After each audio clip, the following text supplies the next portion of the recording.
예, 안녕하세요. 얼리 코딩 강의를 진행하게 된 초등학교 학생 하은이 아빠입니다. 예. 저는 이제 전산을 전공한 사람도 아니고, 대학교 때 취미로 우연찮게 이제 기회가 돼서 코딩을 조금 스스로 배웠던 사람 중에 한 명이고요. 지금 현업에서도 코딩을 쓰고 있진 않지만은, 요즘에 이제 코딩이 뭐 여러 저학년층에서 많이 인기가 있는 것 같아요. 여러 유명한 사람들이 또 코딩을 강조를 많이 하고 계시고, 그 이유 중에 하나가 이제 논리력을 증진하는 데 좋은 효과가 있다, 코딩이 라고 많이 얘기를 하시는 걸 제가 들었고요. 저도 되새겨보니까 그런 면에서 저한테도 참 많은 도움이 되지 않았는가라는 생각이 들더라고요. 근데 하필이면 왜 코딩인가 라는 거를 한 번 더 생각해 봤어요. 저희 이제 자녀 음, 가르치려는 목적으로 자료를 준비하다 보니까 왜 코딩이 필요하지? 뭐 한번 더 생각해 보게 된 기회가 됐었는데, 제가 그 생각을 한번 같이 공유를 했으면 좋겠습니다. 일단은 코딩을 강요하는 가장 중요한 이유 중에 하나는 논리력을 늘리겠다고 하는 건데, 그럼 논리력을 늘린다는 개념이 뭔가에 대해 생각해 봤고요. 논리적인 접근이다 하면은 보통 이제 원인과 결과를 유추하거나, 아니 원인이 있었을 때 결과를 유추하거나, 결과가 있었을 때 원인을 다시 역으로 유추하는 거를 이제 논리적인 사고다라고 하잖아요. 뭐 실제 생활에서 예를 들면 뭐 추운 곳에 반팔을 입고 있었다, 그렇다 한다면은 흔히들 이제 독한 감기에 걸릴 가능성이 높다, 그렇게 얘기하고요. 또 뭐 성적이 좋지 않았다, 그렇다면 그거의 원인으로서 뭐 공부를 하지 않았다라는 게 있을 수도 있고, 또 이제 뭐 누군가 간지럽혔다 그러면은 크게 웃었다라는 결과로 나올 수 있다는 게 보통 실제 상황에서 발생하는 원인과 결과인데, 자, 이런 거를 이제 연습하는 거잖아요. 그죠? 논리적인 사고라는 테마 안에서. 근데 실제 생활에서 이게 참 연습하는 게 쉽지 않은 것 같아요. 왜냐면은 여러 가지 상황이 발생할 수 있잖아요. 예를 들어, 뭐 추운 곳에서 반팔을 입고 있었다 하더라도 독한 감기가 걸릴 수도 있지만 아닐 수도 있어요. 튼튼한 사람들은. 그죠? 또 성적이 좋지 않았다 하더라도 그 이유가 꼭 시험 공부를 하지 않았기 때문이 아니라 그날 컨디션이 안 좋을 수도 있는 거예요. 또 간지럽다 했을 때 뭐 크게 웃을 수도 있지만은 어떤 경우는 때릴 수도 있어요. 그죠? 간지럽기 때문에. 그러니까 원인과 결과가 되게 다양한 요소가 있기 때문에 어떻게 답이 없는 게 사실 현실이잖아요. 이런 걸 연습하려고 하다 보니 현실 세계는 사실 쉽지가 않아요. 그런 면에서 코딩이라는 게 굉장히 어떤 그런 걸 연습할 수 있는 기회를 주었던 게 아닌가라는 생각이 들더라고요. 어떤 의미냐면은 원인으로서 들어가는 입력과 출력이 어떤 정해진 규칙에 따라 가지고 정확하게 나오는 게 코딩이에요. 우리가 코딩한 데에 따라 가지고 정확한 출력물이 나오는, 이거를 연습을 하면서 그런 논리적인 학습, 요거에 대한 원인이 이렇게 되고 요거에 대한 결과가 이렇게 되는구나라는 걸 자연스럽게 익힐 수 있지 않을까라는 생각이 들었습니다. 그래서 뭐 제 생각이지만은 코딩을 하는 것 자체가 중요한 건 아닌 것 같아요. 즉 코딩을 한다고 논리력이 늘어나는 것이 아니라, 코딩을 도구 삼아가지고 요런 연습을 많이 하면은 실제 사회에서는 어떻게 연습할 수 없는 거를 코딩을 통해서 연습할 수 있지 않은가라는 생각이 들더라고요. 저희가 뭐 지금도 그렇지만은 보통 창의력, 논리력 하면은 흔히들 떠오르는 장난감들이에요. 뭐 예전에 저도 어릴 때 많이 했지만 과학상자, 남자친구 요즘 좋아하는지 모르겠어요. 이거 조립식 장난감, 그다음에 요즘엔 저희 딸도 좋아하는데 그 레고 같은 거, 이런 것도 뭐 창의성을 늘리고 논리력을 늘린다는 도움이 된다는 도구들이잖아요. 근데 이런 도구들에 비해서 사실 코딩이라는 거는 그동안 주목받지 못했어요. 그런 학습 도구로서.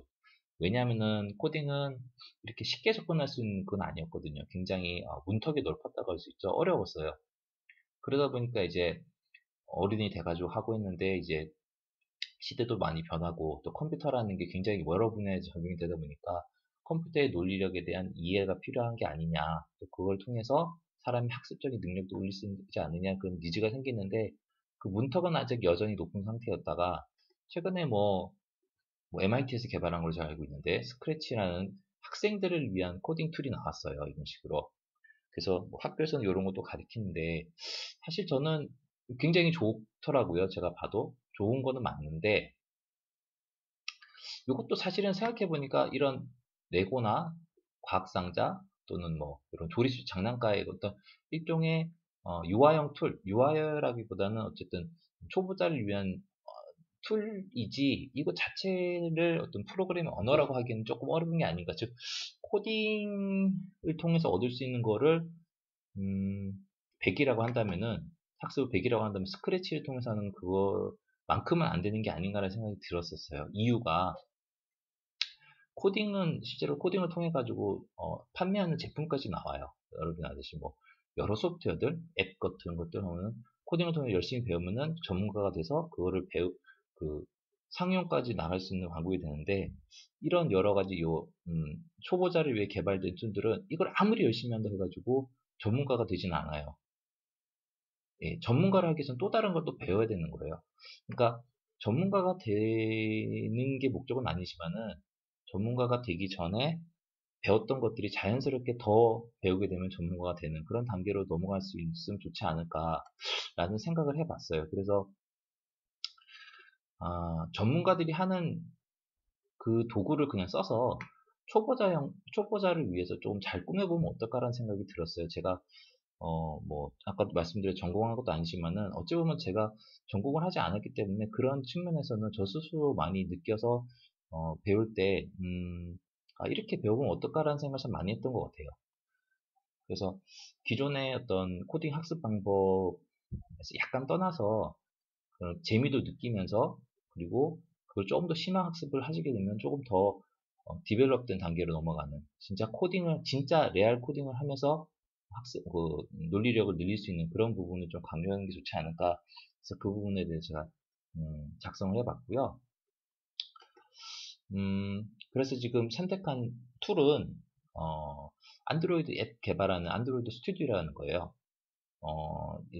이 영상을 보시면 대부분 초보자실 테니까 간단히 말씀드리면은 안드로이드 앱을 개발하는 방식에는 뭐 다른 것도 있을 수 있어요. 제가 또 알지 못하는 뭐 근데 요즘에는 대부분 이제 안드로이드 그 구글에서 공짜로 제공한 안드로이드 스튜디오라고 하는 개발 툴이 있어요. 여기 보시면 여기 안드로이드 스튜디오라는 데 보시면은 이렇게 화면 디자인하는 것도 보이고 코딩을 입력하는 부분도 보이죠. 네, 근데 요거 자체가 언어는 아니에요. 안드로이드 스튜디오는 개발할 수 있는 툴을 제공하는 거고요. 그 안에는 실제로 요 프로그램을 개발하기 위한 개발 언어로서는 자바를 보통 설치해서 써요. 제가 내용 보니까 C샵 같은 거나 다른 언어도 되는 것 같긴 한데 현재의 개발 툴로는 자바를 씁니다. 요거는 비단 안드로이드뿐만 아니라 여러분들 저 아이폰, iOS도 똑같이 요즘에는 자바를 쓴다고 하시더라고요. 제가 직접 그건 안 해봤어요. 그러니까 이 강의를 통해 가지고 이런 기초적인 거를 하시고 그 중에 더 흥미가 느끼신 분들은 시중에 나와 있는 많은 전문 서적들이 있습니다. 또 초급자 중에서도 또 상세 내용 나와 있는 것들 그런 거 하시면은 조금 더 디벨롭 해가지고 뭐 친구들과 놀 수 있는 게임을 더 만들 수 있는 거고요. 그렇게 하면서 많은 것을 더 배울 수 있지 않을까. 그리고 실전에서 투입하면서 나올 수 있는 굉장히 중요한 경험이 뭐냐면은 아, 문제가 많다는 거예요. 문제. 아까 말씀드렸던 그런 초보자용 툴들은 문제를 굉장히 최소화시켰어요. 학생들이 하다가 지칠 수도 있고, 그리고, 그러니까 흥미를 잃을 수 있기 때문에 이런 것들은 대부분 그, 뭐, 문제가 발생하지 않게끔 초반에 디자인이 돼가지고 제공이 됩니다. 그러다 보니까 문제가 발생하지 않는데, 근데 사실 코딩의 매력이 뭐냐면은, 문제가 발생했을 때 해결하는 게 사실 코딩의 매력이고, 그 시점에 굉장히 사람들이 많이 생각을 하게 돼요. 논리적인 생각과 그 원인을 분석하기 위해서 열심히 노력하시고 그래서 정말 개발을 잘하시는 분들의 특징은 제가 알기로는요. 그런 문제점에 대해서 잘 극복하시고 그런 분들이 굉장히 값어치를 받는 걸로 제가 알고 있어요. 그냥 단순히 뭐 만들고 그러는 게 문제가 아니고 여러 가지 상황에 대해서 판단하시고 여러 가지 환경에 대해서도 문제점에 대해서 극복하시는 분들이 개발자로서 굉장히 가치를 받는다고 제가 알고 있어요. 그런 면에서 지금 안드로이드 앱을 개발하기 위한 안드로이드 스튜디오, 그리고 프로그램 하기 위한 원어인 자바를 사용하는 것은, 여러분들 지금 입장에서 배우실 때 좀 나중에 좀 더 좋지 않을까라고 생각을 합니다.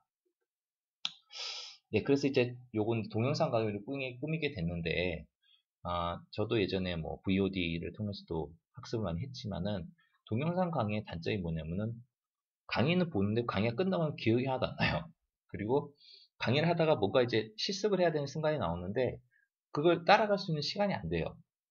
강사는 엄청 빨리 얘기하고, 또 동영상은 또 시간 축소하기 위해서 굉장히 빨리 넘어가잖아요. 그래서 제가 이렇게 한번 구성해 봤어요. 강의를 보시고 따라해야 되는데, 이 시점 못 잡잖아요. 그죠? 제가 중간중간에 어떻게 넣을 거냐면은, 요런 화면을 넣을 거예요. 강의를 하시다가, 자, 이제 실습 시간입니다. 실습을 하세요. 그러면은, 여기서 중지 버튼을 중지를 딱 뜨면은, 그때 화면 중지를 하시고, 유튜브 상에 화면 중지를 하시고, 실습을 하시고요. 실습이 끝나시면은, 재생을 다시 누르셔가지고, 다시 강의를 보시고, 그런 식으로 하나의 동영상에서도 이런 화면이 여러 개 떠가지고 중간중간 여러분 직접 실습해가지고 지루하지 않게끔 할 거고요. 즉 다시 말씀드리면 이 동영상 강의만 잘 따라 하시면은 그날 뭐 제 생각에 1시간 정도 요 동영상은 한 20분에서 30분 정도 있겠지만 실제로 학습하시다 보면은 1시간, 1시간 반 정도만 하시면은 흥미롭게 잘 할 수 있지 않을까라는 게 제 생각입니다. 이렇게 하시면 되는데요. 그리고 이제 효과적인 책상 세팅. 저도 이제 스스로 혼자 공부를 하다 보니까 이렇게 하면 어떨까 싶어요. 여러분들. 일단 조명은 밝아야 됩니다. 밝은 데서 하시는 게 좋더라고요, 저는. 어두운 거 좋아하시는 분도 있겠지만은. 일단은 컴퓨터가 있으셔야 되죠. 지금 아마 요 동영상 보시는 분들은 핸드폰이나 뭐 다른 걸로 그냥 가볍게 보시면 있을 텐데, 실습을 하셔야 됩니다. 코딩은 눈으로 보는 게 아니라 직접 하는 거에 의미가 있는 거예요. 그죠? 그러니까 컴퓨터를 무조건 설치를 하시고요. 그 다음에 그 옆에 이게 사실 중요한데 스마트폰 옆에다 두세요. 또는 패드를. 그래가지고 동영상을 보시면서 중지하시고 직접 실습하시고 그거를 두 가지 화면을 동시에 보시면 하시는 게 좋아요. 물론 듀얼 모니터나 여러 가지 방법이 있겠지만은 하여튼 이런 컨셉으로 하시면 좋지 않을까 생각이 들고요. 만약에 이런 패드나 그 큰 화면이 없으시나 서버 화면이 없으시면 그냥 요 하나의 컴퓨터로 요 동영상 보시다가 중지하고 하셔도 상관없어요. 상관없는데 가능하다면 이렇게 구성하시는 게 더 재밌는 좀 학습 효과를 좀 높일 수 있는 방법이지 않을까 생각이 들어서 제안을 드리는 거고요. 필기도구 있으시면 좋아요. 뭐 컴퓨터 강의라고 했죠. 컴퓨터 프로그래밍을 무조건 뭐 키보드만 친다? 그건 아닌 것 같아요. 하다 보면은 여러분들이 생각하는 방법, 그 논리적인 어떤 접근을 해야 될 때 노트 필기를 통해 가지고 여러분 생각을 정리할 수 있거든요. 그럴 때 필요한 게 또 노트 필기입니다. 그런 것도 생각해 주셔서 필기 노트도 항상 준비해 주시고요. 마지막으로 이게 안드로이드 앱 개발하는 거에 있어가지고 가장 좋은 점 중에 하나인데, 개발하실 때 개발된 거를 실행을 하실 때 여러분들이 가지고 계시는 그 스마트폰을 그대로 쓰실 수 있어요. 물론 iOS는 아이폰은 안 되겠지만은 안드로이드 폰을 가지고 계신 분들은 케이블만 연결하시면 바로 쓸 수 있습니다. 그리고 만약 안드로이드 폰이 없다고 하시더라도 컴퓨터 아까 보셨던 안드로이드 스튜디오 자체에서 그 버추얼 스마트폰을 제공을 해요. PC상에 뜨는 걸. 그걸로 하셔도 되고요. 그냥 화면을 보면 심심하시니까 이렇게 직접 구동해 보시면 더 재밌잖아요. 그죠? 여러분이 만드셨던 거. 그래서 그런 면에서 이렇게 준비해 주시면 좋지 않을까 싶습니다. 자, 아까 말씀드린 화면이 이런 건데요. 제가 이렇게 학습을 진행하다가 이런 화면이 뜨면서 현재까지 이런 거 했으니까 앞으로 지금부터 요걸 해주세요 라고 말씀드릴 거고요. 그리고 이렇게 딱 하면서 끝나죠. 예. 이렇게 하면서 제가 이제 실습하세요 라고 말씀드리면은 여러분 동영상도 중지해 주시고 실습을 해 주시고 그 다음에 끝나셨으면 이제 재생 버튼을 다시 누르세요. 네, 이것으로 일단은 저희 얼리 코딩 첫 시간이라기면 0시간이라 지금 0교시라고 할게요. 0교시 소개를 끝났고요. 다음 시간에는 여러분들 이제 처음 이제 프로그램하기 아까 말씀드린 자바나 안드로이드 스튜디오 설치하는 걸 가르쳐 드릴 거예요. 근데 차근차근 흥미를 잊지 않는 선에서 배울 수 있는 방법으로 제가 한 주씩 계속 동영상 업데이트 하려고 합니다. 많이 따라와 주시고요. 제가 저희 딸을 위해서 사실 이렇게 하는 거다 보니까 제 나름 대로는 최선을 다해서 만들어 보려고 해요. 네, 감사합니다.